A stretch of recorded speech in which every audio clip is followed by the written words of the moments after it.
Hello everyone and welcome to Metro Matters. I'm Mary Sitt. Mention Houston to your friends across the country and most of them probably don't see it as a destination city. People come here on business or to see family or to go to the medical center. But Metro is working on a long-range plan to make the nation's fourth largest city a sustainable community, one that fosters economic prosperity along with access to affordable housing and an environment that's protected. Here to tell us more about a recent grant Metro received to participate in regional planning is Kim Slaughter, Senior Vice President of Service Design and Development. Kim, thanks for being with us. Thank you. Kim, first of all, what is a sustainable city? Well, a sustainable city is literally a city that can maintain the quality of life and the level of infrastructure for an extended period of time and keep renewing that infrastructure to have a consistent quality of life throughout the duration of the city. And what is it considered a good quality of life in this kind of definition? Yeah. Well, you know, it's different for every place. And that's what's great about this grant. It gives us opportunity to define what do we want, what type of quality of life do we want to sustain over time in our city.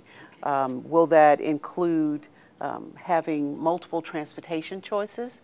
Will it include multiple housing choices, parks, you know, access to clean water, you know, electricity, different types of energy, whatever it may be.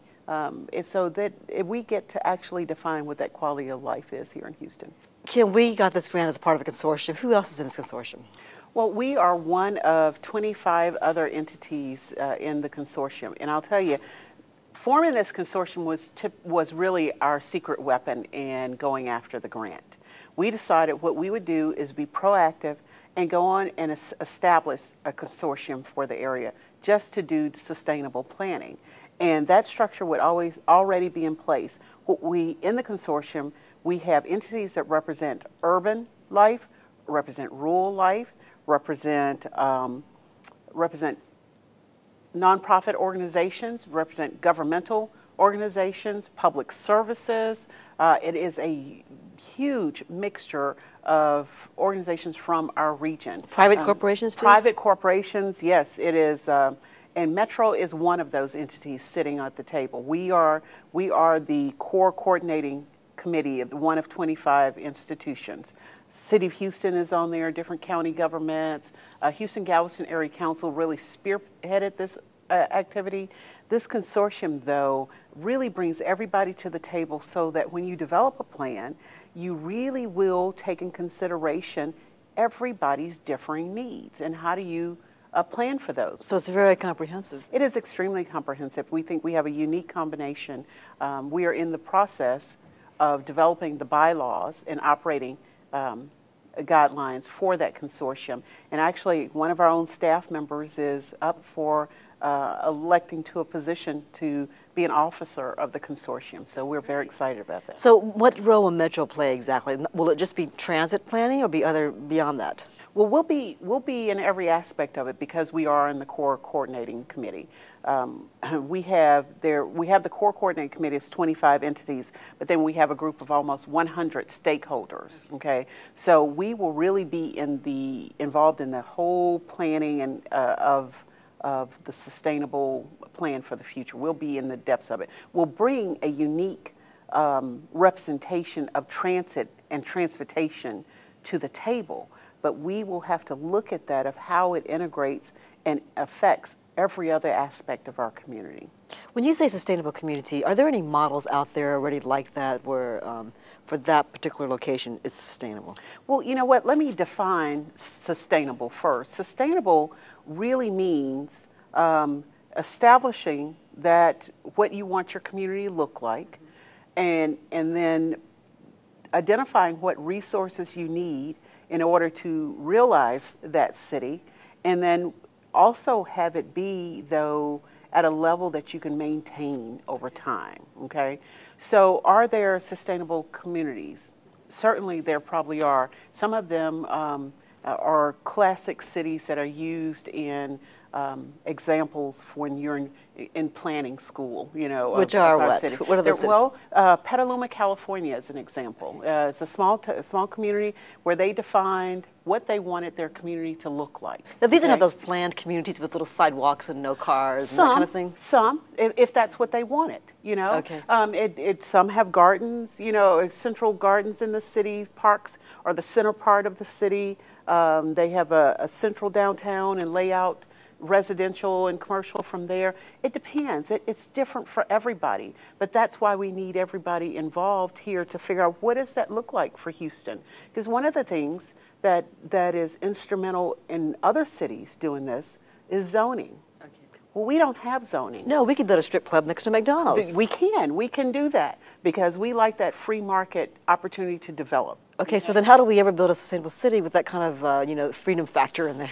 I think that will be our challenge. If we as the citizens of this region say, we like having no zoning, we like the ability to decide what we want to build wherever we want to build it, then how do we maintain that? How do we still allow for that freedom, should we say, and still be able to build a city that is sustainable over time? Okay, we need to take a little break right now, Kim. When we come back, we'll find the answer to that. Okay. Stay with us. We'll be right back with more from Kim Slaughter.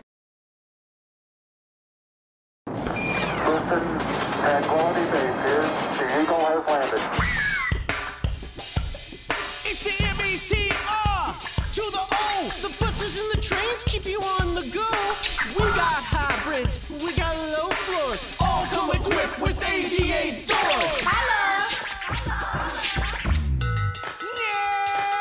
32 Renwick won't bring you down. It goes north to south, but it's still across town. Swift line gets you from the SE, riding on the quick line to the TMC. Come on, take it easy, there is no fuss. The only way to ride is on the bus. You want to go, we got your ride.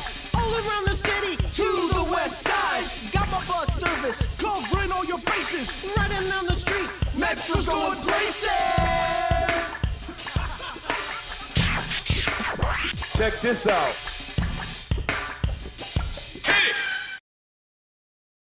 We've been talking to Kim Slaughter, Metro's Senior Vice President of Service Design and Development. Kim, earlier before the break, you talked about Houston has to decide what it wants to look like. Mm-hmm. Because we have no zoning laws, Houstonians like that freedom to build whenever, whatever. Mm-hmm. How does that mesh into building a sustainable city that has the gardens and the sidewalks and not all the billboards everywhere? Right. What's nice about Houston is that you actually can drive from one community to the next and get a different flavor, okay, of community. And communities ought to be able to decide that. How do you want your community to look? Working with the neighborhood associations is kind of a build-up situation. You feed in, what do you want it to look like? How do you get that kind of housing, the infrastructure needed to support it, the jobs needed to support it? You know, how do you build that? And then how does it play into an overall regional system that it can be maintained over time? Because there's cost associated with those. I mean, let's use transportation as an example, and this is probably a pretty simple, straightforward example. Traditionally, for years, what we chose to do is that as population growth increased and jobs increased, and more people were buying cars and getting on the roadway, our simple solution was to add more roadway, okay? Well, pretty soon, those roadways get to be very wide and consume a lot of land area. Well, as you move through time, you also have to consider those roads have to be maintained. Where's the money to continue maintaining those? At some point, you can outbuild what you're able to maintain over time, okay? And at the same time, do you really want the entire area to be covered with roadways and take away all the green space and places for people to live, play, and work? Okay, Kim, how do you channel all the different diverse viewpoints, because it's a very comprehensive group with lots of competing interests, into a consensus where everyone agrees this is the Houston we want to live in? Some of what we're going to do is scenario building, okay? And I think that's a really important aspect of it. What is scenario building? Well, the grant gives us funding, or gives us funding to work on a plan over the next 3 years. A sort of what if it would look like this? We would do this? Exactly. And so what we're going to do is, some of the scenarios, the natural scenario will be, what if we just continue to build the way we've always built out, for the next 30 years? Where will we be? What will the city look like? And what will be the cost associated with continuing that build-out program and the money needed to maintain it? Okay. Another scenario would be, what if we built at only 50% of the level that we do now? And that building means building houses, building flood control infrastructure, electrical power access, roadways, transit, everything. It means build all that. When I say build, that's what it means. What if we only built at 50% of the level that we build now?